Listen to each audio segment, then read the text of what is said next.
Coming to the season, there was no team I was looking more forward to than the Rockets, because based on what we've seen, it felt like this was it. They had just completed one of the fastest rebuilds ever witnessed, and despite their young age, were near the top of the Western Conference, and with zero playoff experience, they were still not going to fold, going 12 rounds against a very proven team in the sport. And honestly for Houston, well, you probably have nightmares, because what Steph Curry has done to this poor innocent franchise, you might as well call this guy a war criminal, but nothing to be ashamed of, it just wasn't their time.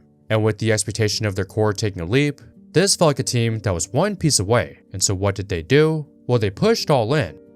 Stephen A., what's your biggest takeaway from this blockbuster KD trade? He's a Houston Rocket. Well, first of all, I'm ecstatic for Ime Udoka. He wanted this to happen. That's why this happened. Number two, I think this elevates them to championship contention, to easily one of the Final Fours in the Western Conference, if not the entire NBA. Wouldn't surprise me at all if they were in the Western Conference Finals. The Kevin Durant trade signaled title aspirations, and quickly, the master plan seemed to be in motion. Houston really did look ready for full takeoff and checked all the boxes of a very strong contender. The metrics in the eye test backed all this up, but just as the Rockets were about to hit their stride, they experienced an unforeseen setback to the team. Across all of March, they've looked pretty average, which isn't a great sign since half the league is tanking, and weirdly it's not because of Durant or Şengün or even Amen Thompson. I mean sure maybe a little, but it's not the full story. There's another factor here. Though he may not receive all the national attention, he's crucial to this team how the Rockets win games. Yet recently, he's gone through an historic shooting slump that quietly put a hole into everything for Houston.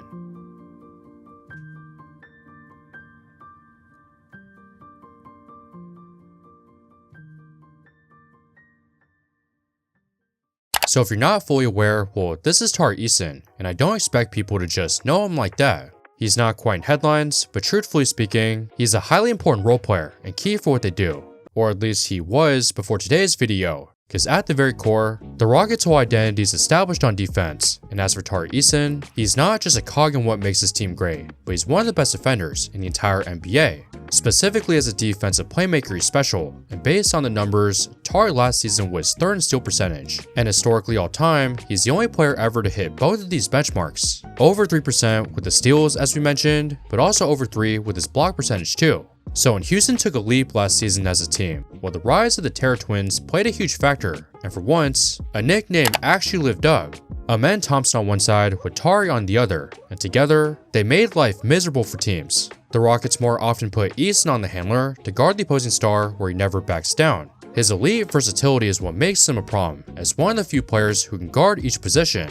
And not just one of those gimmick 3&Ds that we in most cases give way too much credit, but actually a defender who can play these guys well. With the size, length, and speed, he's a nightmare for guys who's one of the tone setters on this side of the court. Now obviously Reddy does a ton for the Rockets, but early in this season, as he's worked his way into becoming a full starter, well he's added a nice little dimension to his game, which is taking this team to a whole different level. Cause on offense, even though it's not really his strength, he started hitting shots and became a threat shooting, which turned him into one of the most valuable role players. In his second year with San Antonio, Eason catch and shoot, hits another one. He's been doing so many other good things closer to the basket. Rockets get a friendly bounce. Looks like in terms of running and organizing offense. Thompson, drive, kick, another open look. Eason, it's good. Tari Eason. The biggest reason the Rockets came short last season was in large part because they just couldn't space the floor. When the playoffs came around, it was a grind to get buckets, and with not enough outside shooting whatsoever, their offensive rating saw a massive drop-off. But weirdly in the summer, they did not address this. No major signings or additions in the draft, so the belief was the improvement had to come from within, where guys already on the team would get better here, and quite early on, where their gamble paid off. Tari Eason stepped into a premier shooting role, where he wasn't just providing decent spacing for the Rockets, but he was hitting shots at one of the highest rates. Like seriously bro, in the whole entire league. Better than some players only known for their shooting, and better than some of the most effective shooters ever who've built their careers on from hitting from outside. Pre-All-Star break, when the Rockets were at their best, Tari shot 46% from past the arc, and on a team that very much needed this skill set, his deep range ability had opened up the offense. Last season, teams had no trouble loading up against Houston's top scorers to collapse in the paint, because nobody had proved they could keep the defense honest. But with Tari on the floor, well, that has since changed. Now you have to choose between two deadly options. You either leave one of the hottest shooters wide open, or stay home and let their best players go to work. And once you combine all of his defensive skills, well, Eason had become a very key piece for winning, which on paper, Houston was as good as their record showed, but little did they know that things were about to turn. It hasn't been pretty. It's been trending in the wrong direction for a long time. Durant has been making headlines on social media as some are alleging that an X account. The Nugget. They had who? Houston? Yeah. Hi. Let's start with the first matchup. I'm trying to hold my guys down over there. They are 9th in offensive rating on the season, but those numbers were floated by their absurd shooting in the early part of the season. And since then, it's trended significantly downward. As somebody who barely passed college level stats, and when I say barely, I mean literally didn't have a single clue till the exam, one of the most important things you learn from those courses is the law of large numbers. Where reading off Google, it states that as sample size increases a bunch, its mean gets closer to the average population.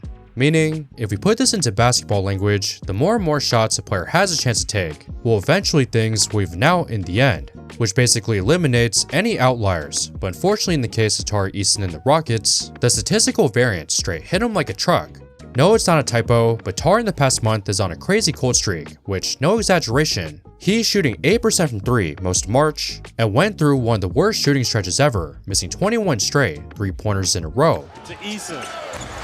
90s drive, kick. Well, there's 20 points gone. Eason no good on. Shepard threads the needle in the corner to Tari.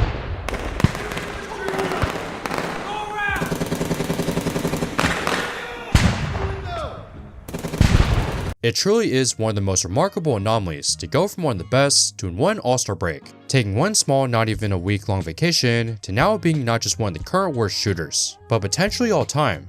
Definitely one of the craziest things I've ever seen, and I'm sure for his mental this had to take a toll.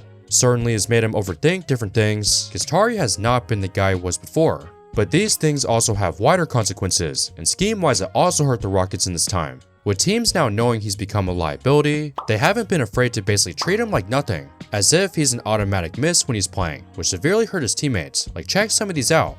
Guys matched against him would literally abandon and help on this driver so he acts as a roamer and therefore can spam double teams on Durant, who is forced to kick it out to a guy who couldn't shoot. In ball screens, it also was a challenge for the Rockets, where the defense could blitz the ball and slide off Tari and show help on the roller, and teams could just cheat their way into getting stops, and the Rockets had no answer to punish any tactics. So essentially overall, Houston's been playing 4-5 the whole time, a significant cause for their mediocre record. But because of what Tari had shown in the first half, they had kept riding with him, and it started to backfire. They even went extreme and decided to pull the plug, and recently demoted Tari Eason to the bench. But without a starting defense and filling Reed Shepard, this didn't solve any problem that they had, but instead pushed it away to create a new issue. The combination Shepard and Şengün playing defense had fully stripped the Rockets of their whole identity, as they can't even stop taking teams and scoring points. And with Tari also seeing his minutes start to plummet, and with no other replacement who can copy what he brings to go along with how he usually shoot the ball, the Rockets needed things to start normalizing again, but this time however in the opposite direction. Everybody goes through things. Everybody goes through little slumps, you know, or whatever the case may be. I've never been through one. This is my first one. But everybody goes through this stuff. I appreciate everybody. I appreciate Alpi through this stretch. I mean, he's sent me stuff. He's just spoke confidence into me. A lot of these guys have really, tried to help me keep my head up. So good news though, as the Rockets have been recently on a tear to finish the year. A lot of this indirectly is thanks to Eason. Not only have some of the poor shooting numbers regressed, as he's recently been shooting around his average for his career, but also he's played his way back to with the starters, and Houston now understands better what to expect. They aren't fully depending on Tari to fill a hole, and his unfortunate slump allowed other guys to be ready. Guys like Reed Shepard being pushed in the deep end, being forced to step up and getting valuable reps, and weeding out players that couldn't fill the void, like Dorian Finney-Smith, who was supposed to replace him, but hasn't quite performed, so the Rockets moved on. So yes, the historically bad slump was a scare, but bearing yet another stat anomaly in the playoffs, I'd say the Rockets came out of this a winner, with better understanding and a more honest take of the personnel they have and their fit within the roster. And as Tari Eason finally breaks out of this funk, he arrives just in time when they're gonna need him most. Happy to have him back because he's really important for us. We've been talking to him. He's really one of the key guys for us and the team, and he's now understanding that too.